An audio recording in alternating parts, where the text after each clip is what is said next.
لا إله إلا الله محمد رسول الله. Is it permissible to use the aid of memorization tricks such as image association?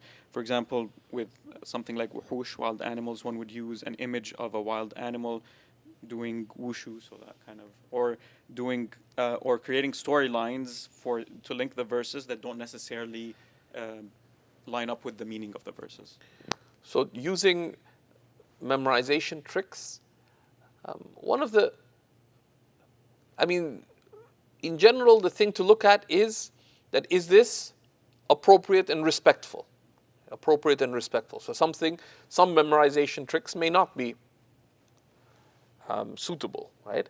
So to turn it into like a cartoon or to think that fundamentally change the meaning or whatever.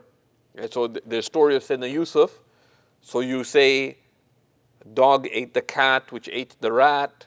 But you're talking about, respected figure. That's of course not appropriate. Because what does the dog, cat, and rat have to do with anything, right? So that's inappropriate. Practically, the Qur'an has been memorized by people beyond count. Even now, there's some estimates that within the Ummah, there are millions of people who've memorized the Qur'an, literally. That's an amazing fact. Just consider, we have 1.7 billion Muslims.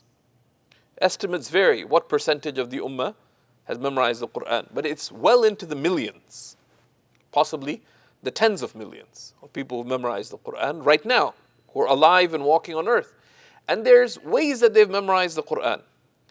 Practically, one of the most beneficial things, and the way the Qur'an has come to us, is memorize the Qur'an under a teacher. Right?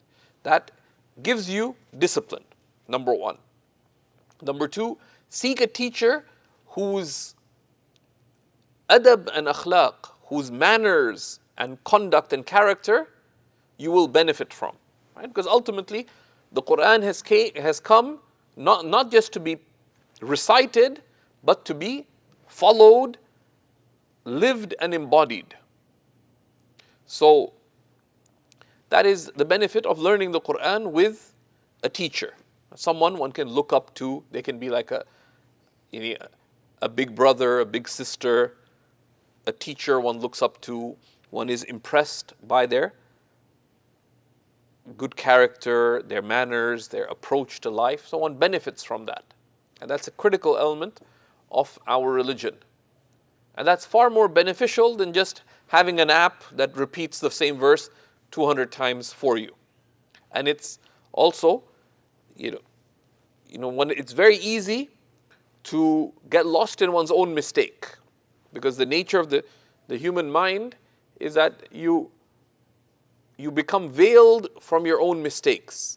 Whereas if you go to someone, they'll notice the mistakes that you didn't realize that you were making, right?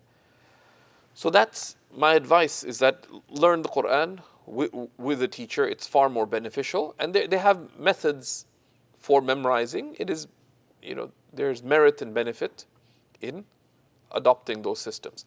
With that, there's nothing wrong with using the support of technology, but don't have the technology substitute for that in-person learning. Wallahu a'lam.